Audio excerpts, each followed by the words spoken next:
Bwana Yesu asifiwe sana. Tatutia moyo. Mpendwa, dunia hii, Bwana Yesu asifiwe sana. Hii nafasi tulio nayo, kila ukiamka asubuhi ni muujiza tumepokea. Kwa hiyo kila mwanadamu anayemfuata Yesu Kristo yuko kwenye safari. Bwana Yesu anamtengenezea njia. Ikifika ile siku ya Bwana, apokee ujira wake, apokee kile ambacho tunategemea, ambacho sisi wote tunalilia nini? Mbingu. Kwa hiyo tunaenda safari na safari na safari. Majaribu yatakuwepo, ila tusikubali majaribu yatunyime kibali na Mungu, tukamkwaze Mungu.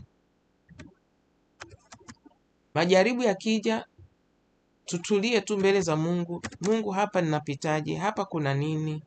Hapa kuna kutubu, hapa kuna kutengeneza, hapa inakuwaje? Kwa maana tumeambiwa duniani humu kuna majaribu mengi. Kuna majaribu mengi, lakini Bwana Yesu alishatushindia. Kuna majaribu mengi mengi mengi mengi. Tena kwa kweli, ukitizama siku tunazopita hizi, ujane utaacha hata kushangaa. We kasome hapo Yohana 16:33. Yani usishangae tena, kwa sababu yani vitu vimekuwa ni vya ajabu kuliko maelezo. Ni vya ajabu, sio yani vitu vya ambavyo kutegemea utaviona, ndio viko hapo. Mashine yanatengenezwa, yanafanya vituko. Viongozi hao tulionao ni binadamu tu, na wao wanatakiwa watafute mbingu. Sema kuna viongozi wengine hawajui kwamba wanapaswa kutubu, kuishi maisha ya toba na rehema. Hawajui, wanafanya tu wanachoona. Ndio maana sisi kuwaombea, usiwahukumu, simhukumu mtu yoyote. Simhukumu mtu yoyote. Utatenda dhambi, utachomwa naye. Viongozi wetu tunawaombea, wanafanya maamuzi, wanasema mavitu, wanafanya ni wao na wao pia. Shetani akikufunika macho, omba Mungu shetani asikufunike macho. Mfalme wa dunia hii asikufunike macho, ukajikuta umesema, umefanya kitu ambacho uko kundi lingine, sio kundi jema la Bwana. Kwa hiyo tukimaliza wiki nzima unamshukuru Mungu. Mungu, wiki hii nimepitia jaribu hili, nashukuru umenishindia. Nimepitia jaribu hili, nashukuru bado nakusubiria. Kwa nini tusijaribiwe? Tuko dunia hii ambayo shetani anatafuta kumtoa mwanadamu kwenye uwepo wa Bwana. Usishangae kabisa, usishangae na lolote. Usishangae. Wewe hakikisha jaribu lako unapita salama, yaani unapita bila kunungunika. Haleluya. Nione hapa tumeambiwa Yohana, nilikuwa nafungua wakati tunaongea. Inasema hivi.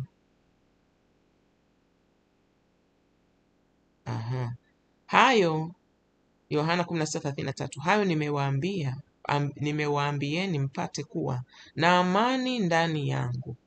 Ulimwenguni mnayo dhiki. Bwana Yesu ameongea hapa, maneno yanaongea. Jipeni moyo, mimi nimeushinda ulimwengu. Ametuambia duniani hapa tunayo dhiki. Tuombe kuushinda huu ulimwengu kama alivyotupa mfano. Hii dhiki huwa inakujaga hapa, inaisha hii, inakuja dhiki hii ingine, inaisha, inakuja dhiki ingine. Hivyo ndio dunia hii tunayoishi. Na tuombe katika kupita kwetu sisi tupite salama, kwa sababu mpendwa wangu, nitarudia na nitaendelea kurudia.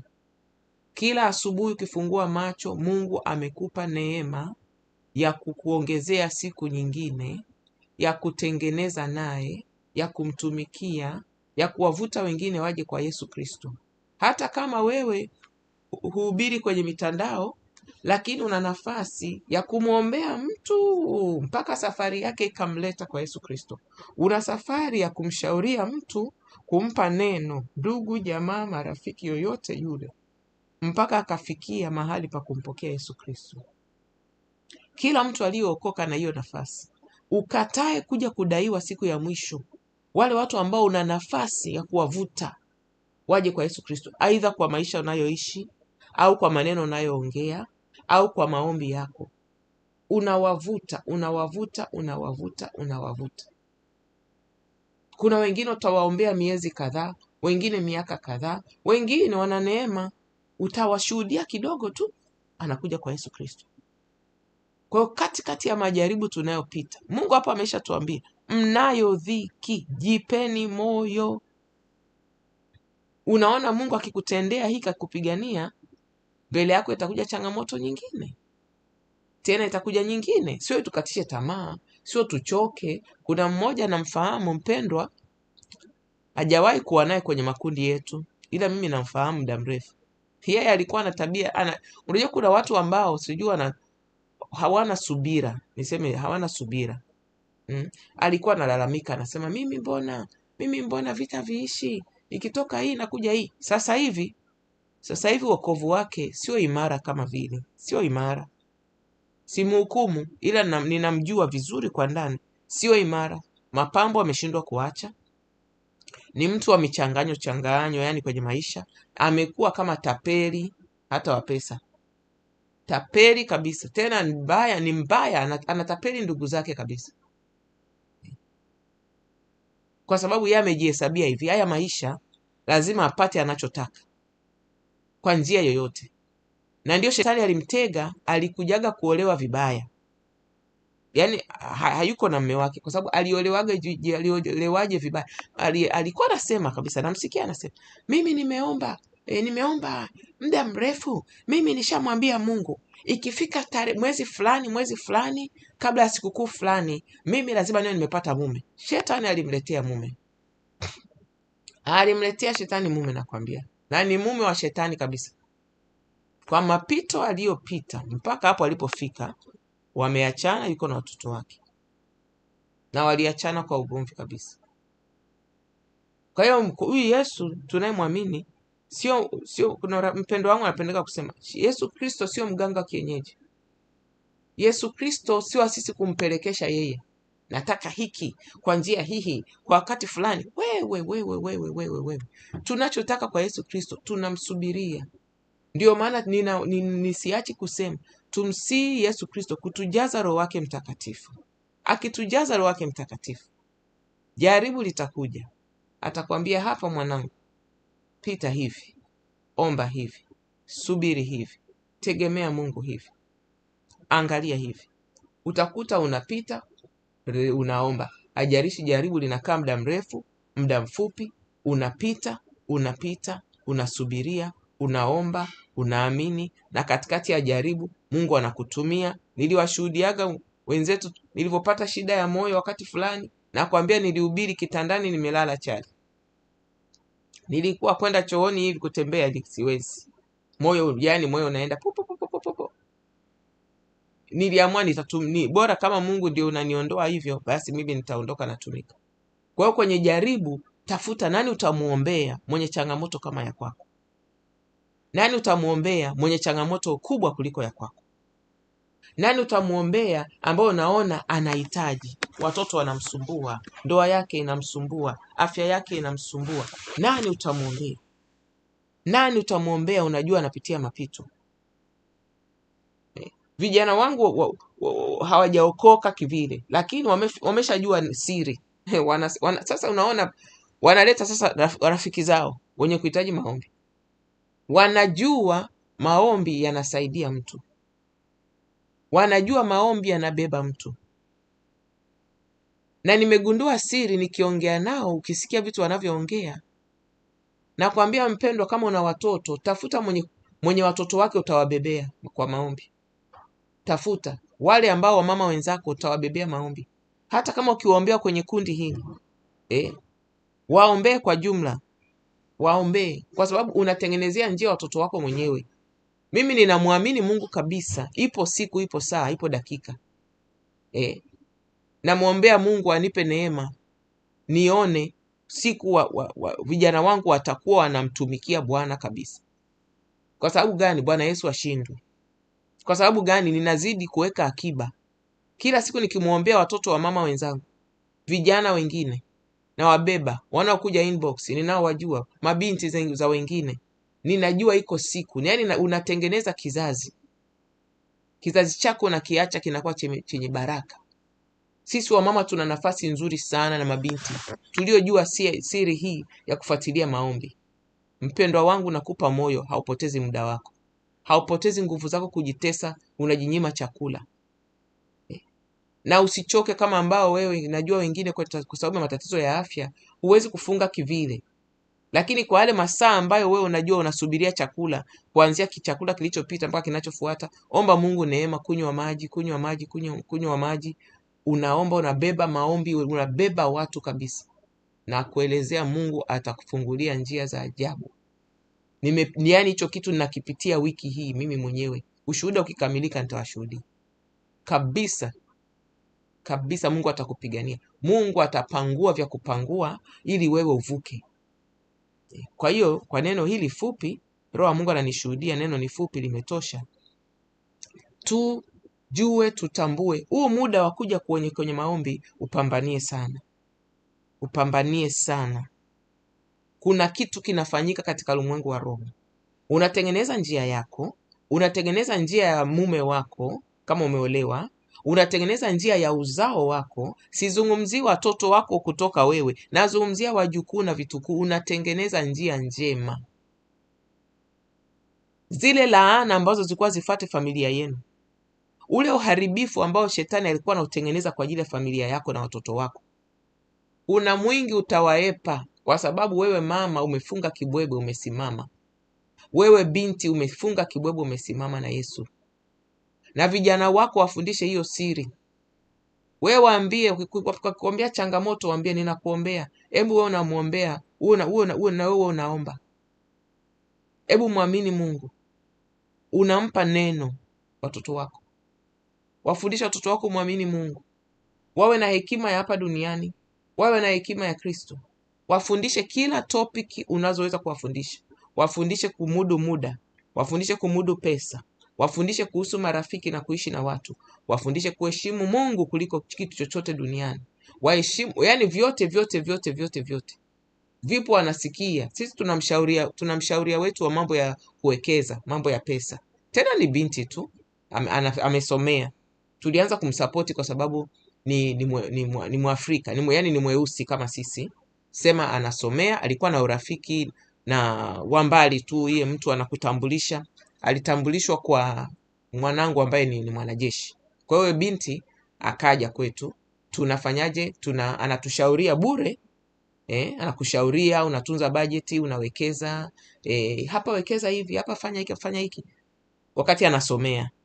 Kwa hiyo yule binti ilikuwa nafasi pia kuongea naye vitu vingi tu vya Kristo, nini, yani tumesaidiana. Lakini yule binti alikuwa ananipa feedback, ananipa mrejesho. Anasema mama, huwa tena nikiongea naye wanapenda nimchekeshe tu, kwa sababu mimi nampaga shuhuda, namuonya kama binti yangu, niseme hivyo. Ni Marekani mweusi. Anasema mama, wewe unasemaga bado kuna mengi ya kufanya kwa ajili ya wanao haya kwa mambo ya pesa. Anasema vijana wako wananiambiaga vitu ambavyo watu wazima wavijui. Kumbe mimi ninavyoongeaga na wanangu na waonaga kama wanapuuzia, naonaga kama wanasikiliza tu juu. Yani wao ndio walikuwa naenda sasa kumshuhudia, kumfundisha huyo binti. Mama yetu alituambiaga hivi na hivi kuhusu pesa. Mama yetu anatuambiaga hivi na hivi kuhusu kuwekeza. Mama yetu anatuambiaga hivi kuhusu budget. Wanamwambia. Nasema Mungu unanipa moyo, ngoja nizidi kuambia na nizidi kuwaombea. Kwa hiyo chochote unachokiombea, afya yako, uchumi, wokovu wa ndugu zako, usiridhike ndugu zako hawajaokoka vizuri, omba. Unaona sisi watu wa Mungu, kaa vizuri na Mungu. Roho wa Mungu ananiruhusu kusema hili neno. Kaa vizuri na Mungu, kwa sababu shetani uchumi wa dunia hii yuko kukwamisha, kubana watu wa Mungu wasivuke. Wewe ukivuka, ambao hawajaokoka watavutiwa kuja kwa Yesu. Wewe ukivuka utatoa sadaka kwenye kazi ya Bwana. Wewe ukivuka utaishi maisha kumheshimisha Yesu Kristo. Kwa nini watu wanavutiwa kwenda kwa Freemason na waenda kwa waganga? Si wanaona wale maisha yao na matokeo? Ndio maana wanaenda kule. Hasa mimi na wewe, shetani anatafutaka kutuchanganya, kutuvuruga, kutuwekea manunguniko, kutuwekea uvivu wa kuomba, kujichanganya na vizambi vidogo vidogo, ili nini? Apate nafasi ya kutubana kwenye maisha tusivuke. Kataa, pambana, kataa. Muda wako, mawazo yako yakae yamenyooka mbele za Bwana muda wote. Wewe mtu wa kutubu. Kataa kumwazia mtu vibaya, kumsema mtu vibaya. Ukimsema, ukimwazia vibaya, humuelewi. Tubu, tengeneza na Mungu, ishi maisha ya matengenezo. Ndiyo maana utaombea watoto wako, utaombea ndugu zako, utaombea majirani, yatavuka. Maombi yatafika kwa muda wake. Ombea wagonjwa, ombea watumishi wa Bwana. Ndio tunachofanya sisi hapa. Soma neno kila siku, ficha neno ndani yako na tulia. Chagua madhabahu ambayo utatulia. Hiyo neno Mungu alishanionyaga hilo neno. Nilikuwa nina tabia natuma sadaka na nafanya watumishi wa Bwana kama waganga kienyeji. Kiukweli kabisa. Natuma sadaka kwa huyu aniombee, natuma na kwa huyu aniombee. Juzi baba amenikumbusha mama mmoja. Hatuko naye hapa na tukuwahi kuwa naye muda mrefu kwenye makundi yetu. Jamani, yule mama alipata shida kwa sababu yule mama alikuwa akiona mtumishi wa Mungu mtandaoni, anajiungamanisha naye, anatuma sadaka. Samahani, nadhani nitapiga chafi. Kuna kabaridi kwetu. Haleluya. Samahani.